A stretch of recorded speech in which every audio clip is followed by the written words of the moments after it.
This is Sneaker Gears. My name is Levi. Today we have something that I was really excited to do since the beginning of the year when Adidas was dropping all this heat, is the Adidas Basketball 2016 Boost Collection. We're going to break down the differences. We'll have detailed reviews on each shoe later, and you can probably get reviews from other YouTubers on different channels, but no one's really broken down which shoe works best for you, what are the differences in the cushion and support, and what kind of player these best fit. So let's get right into it. Starting with the Crazy Explosive, these things are ridiculous when it comes to cushioning. This is by far the most cushioning you have on the market. Over the KD9, over anything from Jordan, Nike, it doesn't matter. All you guys who are saying that you have the Ultra Boost being the most comfortable shoe out there, nah, this is almost twice the boost of the Ultra Boost. So it is that comfortable. The Adidas has taken the quality and the tuning of Boost to the next level, where on all of these shoes they've engineered it so it does have a completely different feel from your heel to toe stride, how much responsiveness you have, how much boost or bounce back you have. So all of those qualities, Boost is not just the same no matter what shoe, just like Zoom on Nike is not always the same. There's good Boost, there's bad Boost, just like there is Zoom. This is Boost to the fullest. So similar to the Rose7 last year, which had a tremendous amount of boost and was sitting in a foam carrier, with this, they unlocked it, as it were, but as opposed to using a foam carrier, which really deadened a lot of the bounce back effect and really just made it kind of mushy and you felt slow. This, by encapsulating it, you still get a huge energy return like a trampoline, and it's just fluid heel to toe. So these are unbelievable, probably the best big man shoe in the market and the most cushioning in the market. Does that make these the best one out of all four of these? No, but if you're looking for the most cushioning, if you have injuries, if you want that high top, I mean, you know where to go. And this flows right into its cousin, your James Harden Volume 1. This uses a similar full-length boost that is slightly unlocked, but then you have it enclosed throughout the shoe. So I don't know what it is. They fine-tune these things amazingly well, but let me get right into this. So the Harden Volume 1 is a compromise between your Crazylights and your Rose7s. So what I mean by that is your Crazylights have a really hard emphasis on the energy return in the heel. So it feels really nice and bouncy. And in the forefoot, some people say it feels more dead, but no, that's the responsiveness. So they're giving you a lower to the court feel. Your push off is quicker, so you feel faster.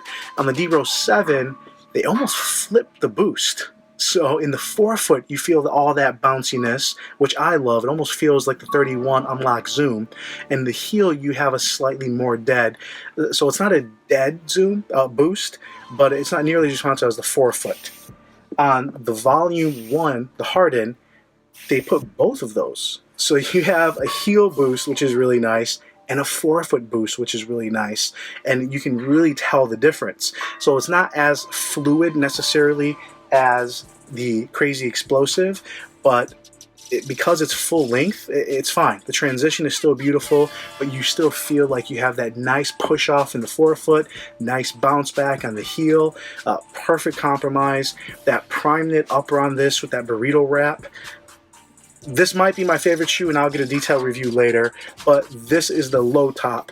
If you're looking for that forefoot boost, which again, that's what Jordan does, put the forefoot cushioning, that's where your Rose7 comes in, where you're going to get a very similar feel, although I will say this gives you slightly more heel boost, but you're getting it in a high top, and you're getting it in something that's going to give you a lot more security, a lot more lockdown all the way from the heel all the way down.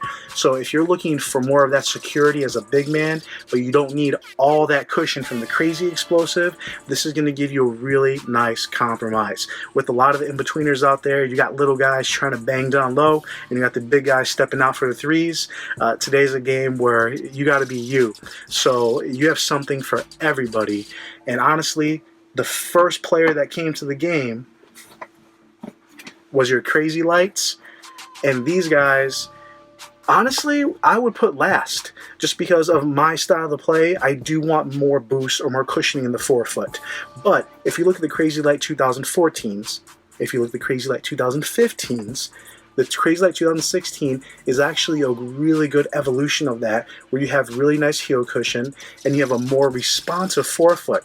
On the 2014s, there was nothing in the forefoot. On the 15s, they did add Adiprene. So on this time around, they did put it as full-length boost all the way through, but they tuned it so it's a very similar ride to the Crazylight line. So you're not really missing out on anything. The only thing that I didn't like about these, and again, not to be a full review, is this is locking you down really back here. You never feel pulled into the shoe. Whereas the rest of these, from the Rose7 to the Harden Volume 1 to the Crazylights, the lockdown is amazing. Honestly, all of these, the traction can be top 4. Honestly, it is so consistent. It is so amazing. Every time I try one on, I really feel like that one's better. And then I try the other one, I'm like, oh man, no, this one's better. The only clear thing I can tell you about all 4 of them is the Rose7 does use the softest compound. You can kind of hear it. Just do not use these outside. The rest of them, you probably can. I'm not going to hoop in my shoes outside, so I'm not going to begin to tell everyone out there which one would be best, just because they all use kind of a hard compound, from the Crazylights to the Crazy Explosives to the Hardens. So all 3 potentially could be used outside, but honestly, it's one of those, I'm not going to be able to test out and give you a definitive answer. But if you got the 7s, do not use those outside. So hopefully that breaks it down for you guys, depending what kind of player you are, knowing the differences. And I think it's absolutely amazing how Adidas has been able to take Boost and really engineer it and tune it so specific now, versus when it first came out, it was kind of just crazy.